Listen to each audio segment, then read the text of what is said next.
புதிய நாளை காண செய்த கர்த்தருக்கு ஸ்தோத்திரம். ஒவ்வொரு நாளும் ஆண்டவர் நம்மளை காண செய்கிறார். தூங்கி எந்திரிச்ச உடனே அடுத்த நாளை காண செய்கிறார். காலமும் கடந்து சென்று கொண்டு இருக்கிறது இல்லையா? கர்த்தருடைய நாம் மயம்படியாக உங்களோடு சில நிமிடங்கள். ஒவ்வொரு மனிதனும் ஒவ்வொரு மனுஷியும் எதையாவது ஒன்றை தேடிக்கொண்டு இருக்கிறார்கள் இல்லையா? காலையில் எழுந்ததுலேருந்து எதையோ ஒன்று தேடுறோம். சமையலுக்காக தேடுறோம், இல்லை சாப்பாட்டுக்காக தேடுறோம், இல்லைன்னா வேலையை தேடுறோம், வேலை ஸ்தலங்களில் ஒன்று தேடுறோம் இல்லையா?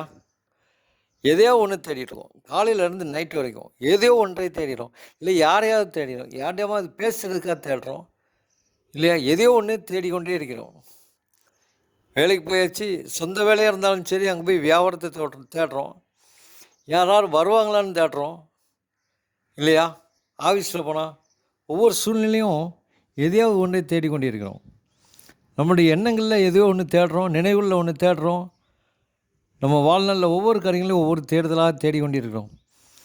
ஆனால் எல்லாம் தேடி தேடி பார்த்துக்கிட்டு இருக்கோம், ஆனால் ஒன்றும் கிடைக்கல.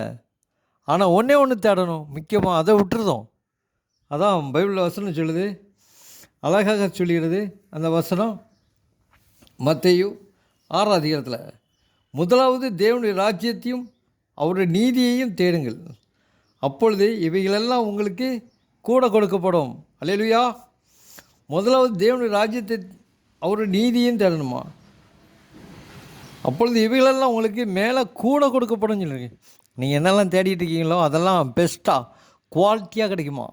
கூட மொழிபெயர்ப்பில் பெஸ்ட் குவாலிட்டியாக கிடைக்கும்ன்றது. அப்போது அவ்வளோ குவாலிட்டியாக கிடைக்கிறது நம்ம ஏன் விடாமல் இருக்கணும் இல்லையா? ஆனால் எதையோ ஒன்று தேடிக்கிட்டு இருக்கோம், எதையோ ஒன்று தேடிக்கிட்டே இருக்கோம் இல்லையா? இல்லை ஒரு வசனம் இருக்குது, நம்ம அதாவது மத்தியுள்ள ஒரு மத்திய 17ஆம் அதிகாரத்தில்,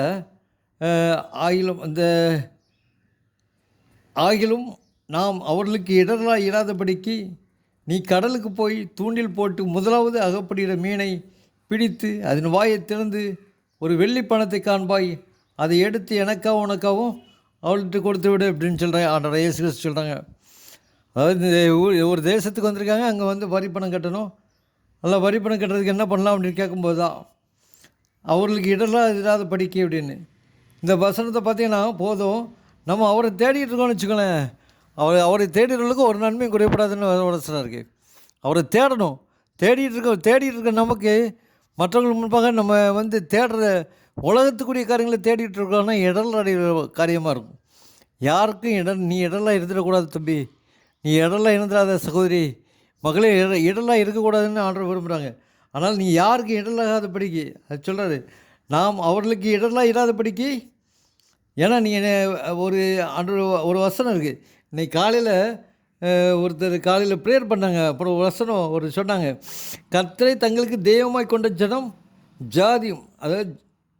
ஜாதியும் அவர் நமக்கு சுதந்திரமாக கொடுத்த ஜனமும் பாக்கியம் உள்ளது. பார்த்தீங்களா எவ்வளோ அற்புதமான ஜெபம் பாருங்கள். கர்த்தரை தங்களுக்கு தெய்வமாய் கொண்ட ஜாதியும் அவர் நமக்கு சுதந்திரமாக தெரிந்து கொண்ட ஜனமும் பாக்கியம் உள்ளது.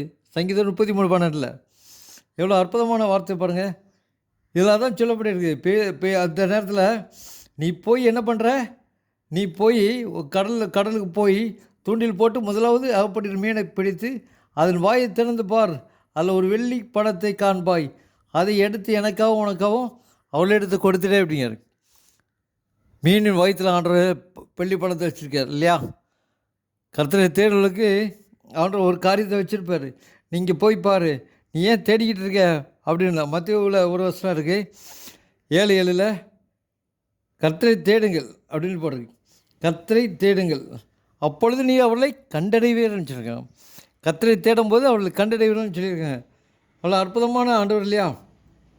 அதே மாதிரி சங்கீதம் 144:15 இவ்விதமான சீரை பெற்ற தெய்வமாய் கொண்ட ஜனங்களை கொடுத்து இவ்விதமான சீரை பெற்ற ஜனம் பாக்கியுள்ளது, கர்த்தரை தெய்வமாக கொண்டிருக்கிற ஜனம் பாக்கியுள்ளது. சங்கீதம் 144:15 அதே மாதிரி கர்த்தரையும் அவர் வல்லமையும் நாடுங்கள், அவர் சமூகத்தை நித்தமும் தேடுங்கள் போடுங்க. நித்தம் ஒவ்வொரு நாள் காலையிலையும் நித்தம் கர்த்தரையும் அவர் வல்லமையும் நாடுங்கள், அவர் சமூகத்தை நித்தம் தேடுங்கள் என்று சொல்லப்படுகிறது. ஏசாயா 55:6 கர்த்தரை கண்டறியத்தக்க சமயத்தில் அவரை தேடுங்கள், அவர் சமீபமாக இருக்கிறது, அவளை கூப்பிடுங்கள். ஆண்டவரே நீங்கள் வாங்க, நாங்கள் உங்களை தேடுறோம், நீங்களுக்கு உதவி செய்யுங்க, எல்லாத்தையும் நீங்கள் தான் பொறுப்படுத்திக்கலாம். இந்த நாள் முழுதும், இந்த மாதம் முழுதும், இந்த வருஷம் முழுதும் நீங்கள் தான்ப்பா எல்லாமே அப்படி சொல்லும்போது, அவரை தேடும்போது அவர் வந்து நம்மளுக்கு உதவி செய்து அவருடைய நாமத்தை மகிமைப்படுத்த தேவன் வல்லவராக இருக்கிறார். அவரை தேடுவோம், வாருங்கள், அதிகாலையில் அவரை தேடுவோம், ஜெபிப்போம். எங்களை அதிகமாக நேசிக்கிற அன்பின் பள்ளத்தப்படி இந்த அருமையான வேலைக்காக நன்றி செலுத்துகிற மாட்டாரே. ஆனால் இது நாளிலும் கர்த்தாவே முதலாவது தேவனுடைய ராஜ்யத்தின் நீதி தேடுங்கள் என்று சொன்ன வார்த்தையின்படியாக ஆண்டவரே நாங்கள் முதலாவது உண்மை தேட கிருபை செய்ய மாட்டவரே. அப்பொழுது நாங்கள் கேட்பதற்கு மேலாக நீர் தர வல்லவராக இருக்கிறீர் ஆண்டல்லையா. ஆண்டின் மீனின் வயிற்றிலிருந்து ஒரு வெள்ளிப்பனை தர முடிய மாட்டவரே. உங்களாவது கடிம் ஒன்றுமில்லை ஆண்டவரே. தொடர்ந்து எங்களை ஆசீர்வதியும், தொடர்ந்து எங்களுக்கு பலப்படுத்துகிறாங்க. இயேசு நமது ஜீவனில் பிதாவே, ஆமென்.